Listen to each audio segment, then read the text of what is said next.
Keri-keri. Keri-keri. Remas jahe, remaja sehat remaja hebat. Prevalensi remaja usia 13-15 tahun yang mengalami overweight dan obesitas mengalami kenaikan yang tinggi. Kebiasaan jajan dapat menyebabkan kelebihan berat badan, terutama karena anak-anak dan remaja cenderung mengonsumsi jajanan yang tinggi karbohidrat dan lemak, sedangkan perilaku makan atau eating behavior adalah cara individu atau kelompok orang memilih dan mengonsumsi makanan sebagai respon terhadap pengaruh fisiologis, psikologis, budaya, dan sosial. Remaja seringkali memiliki pola perilaku jajan yang tidak teratur, sering melewatkan sarapan, tidak suka makan sayur-sayuran, buah-buahan sehingga banyak remaja putri yang menderita anemia dan kebiasaan jajan yang tidak sehat.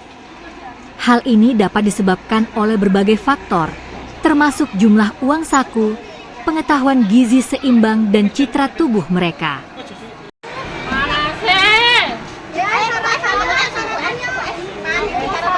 Keri-keri. Keri-keri. Keri-keri.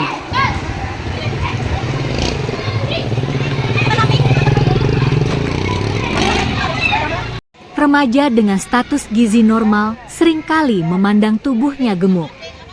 Kebiasaan jajan dapat mempengaruhi status gizi anak, terutama jika anak mengonsumsi jajanan yang tinggi karbohidrat dan lemak. Kebiasaan jajan yang tidak sehat dapat berkontribusi terhadap risiko obesitas. Berbagai jenis jajanan mengandung tinggi gula dan tinggi lemak, salah satunya seperti makanan gorengan, makanan bertepung, makanan dan minuman manis. Obesitas terjadi karena kurangnya aktivitas fisik dan pola makan salah pada remaja serta terbatasnya jumlah lapangan bermain yang menyebabkan beberapa remaja enggan beraktivitas. Usia anak adalah anak yang berusia 0 sampai 18 tahun. Berdasarkan laporan Kemenkes tahun 2022, sebanyak 189 kasus gagal ginjal akut yang menyerang anak-anak usia 6 bulan hingga 18 tahun dan paling banyak anak usia 1 sampai 5 tahun. Pencegahan gagal ginjal bisa dimulai dari membatasi asupan gula, garam, peningkatan pemenuhan kebutuhan air putih, menghindari makanan yang mengandung zat pengawet, perasa, pewarna, menghindari minuman alkohol, rokok, serta harus rajin berolahraga. Kemenkes RI tahun 2022. Upaya pencegahan penyakit gagal ginjal akut yang dapat dilakukan adalah melakukan PHBS, cuci tangan, mengkonsumsi makanan gizi seimbang, sayur mayur dan buah-buahan, konsumsi tablet tambah darah bagi remaja putri serta minum air matang, imunisasi anak dan tidak jajan sembarangan. Kemenkes RI tahun 2022. Faktor resiko penyakit ginjal kronis (PGK) terdiri dari faktor yang dapat diubah seperti diabetes tipe 2 dan hipertensi dalam jangka waktu yang lama. Solusi yang ditawarkan Puskesmas Winong I adalah kegiatan edukasi melalui penyuluhan edukasi gizi, termasuk pentingnya sarapan pagi. Metode yang digunakan dengan ceramah, diskusi, video edukasi, poster dan praktik pengukuran IMT atau status gizi. Sasarannya adalah anak sekolah mulai dari sekolah dasar atau madrasah ibtidaiyah, sekolah menengah pertama atau madrasah sanawiyah, dan sekolah menengah atas atau madrasah alia sederajat dan anak pondok pesantren terutama remaja putri.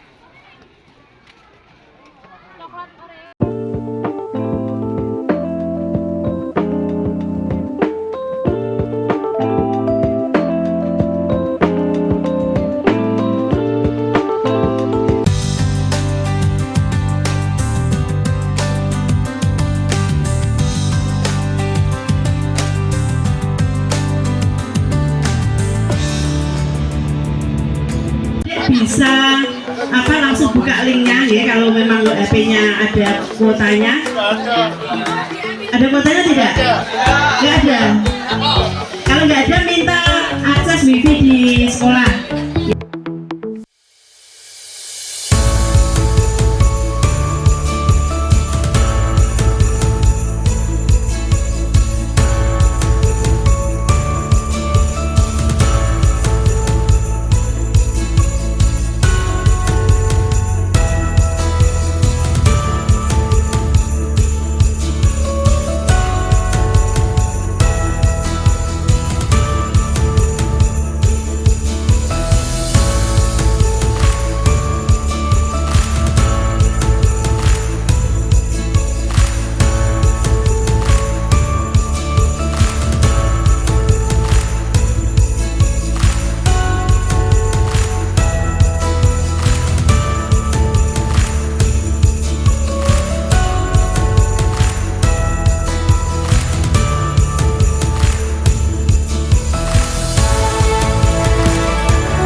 kegiatan CKG yang kita laksanakan kemarin.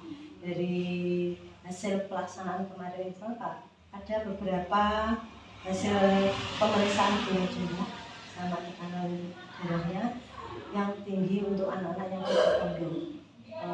Untuk selanjutnya gimana Pak kalau kita melaksanakan edukasi atau penyuluhan di pondok biar untuk kedepannya hasil laborat maupun hasil pemeriksaan lihat kesehatan anak-anak lebih baik lagi. Ada di dalam tim saja. Siapa ya? Strawberry Mbak, strawberry. Assalamualaikum. Waalaikumsalam. Ya. Nah, udah kumpul semua? Assalamualaikum warahmatullahi wabarakatuh. Waalaikumsalam warahmatullahi wabarakatuh. Gimana? Sehat hari ini? Sehat. Sehat itu nikmat yang luar biasa, nikmat yang sangat kita syukuri dari Allah. Karena tanpa sehat kita tidak akan bisa apa-apa. Ya, sehat, ya, semangat sehat ya. Sehat. Ini anak-anak kemarin Pondok Atmas ini sudah dilakukan cek kesehatan ya, cek kesehatan. Semua ikut enggak? Apa ada yang terlewatkan? Ikut. Semua yang datang di sini kemarin udah dicek semua? Udah. Ini dari hasil cek kemarin kita dari petugas Puskesmas, dari hasil anak-anak yang dicek itu ada yang hasilnya tidak normal. Ya kemarin kan ada yang dicek tekanan darah, ada yang dicek tinggi badan, ada yang dicek gula. Semua dicek enggak? Ya. HB juga semua dicek? Ya. Semua dicek ya. Nah itu gula darahnya ada yang tinggi, terus tekanan darahnya juga ada yang tinggi juga.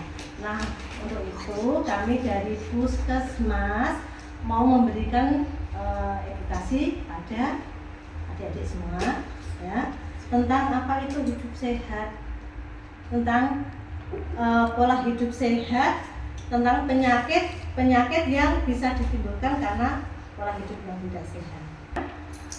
Penyakit tidak menular itu penyakit yang biasanya disebabkan karena pola hidup yang tidak sehat dan perilaku gaya hidup yang tidak sehat.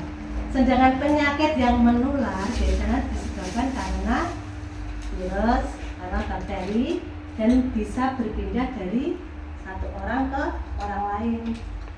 Sedangkan kalau penyakit yang tidak menular itu dia butuh proses yang lama untuk menjadi sebuah penyakit. Sedangkan yang penyakit menular bisa cepat, ya gitu bedanya ya. Penyakit menular itu contohnya apa? Hipertensi, terus diabetes mellitus. Apa diabetes mellitus?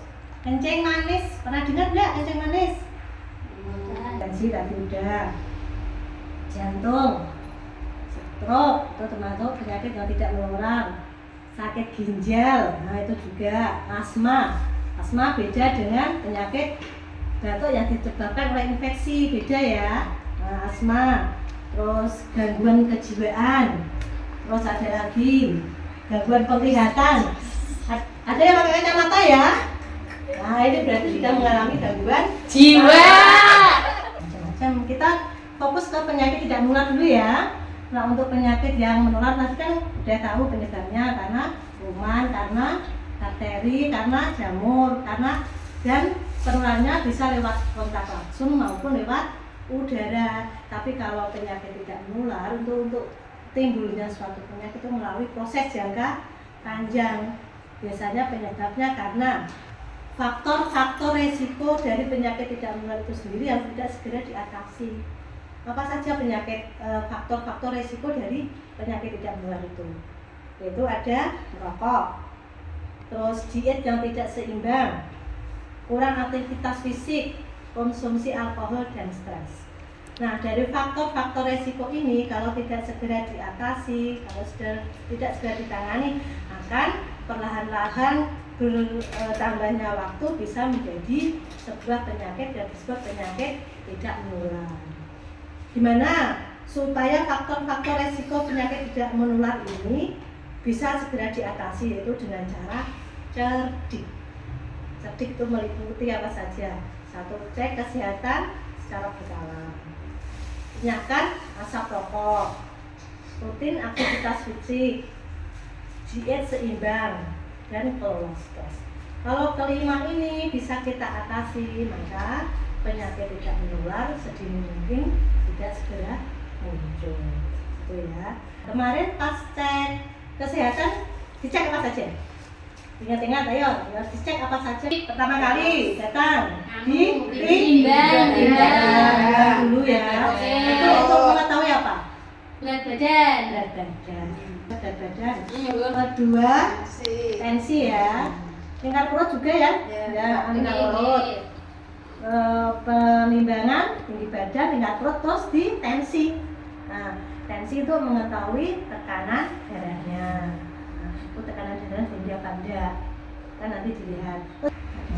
Terus untuk selanjutnya, untuk mengurangi tekanan darahnya, tadi juga temannya ada tekanan darah tinggi, harus mengurangi makanan-makanan yang berlemak, kolesterol mie instan itu kolesterolnya tinggi loh ya.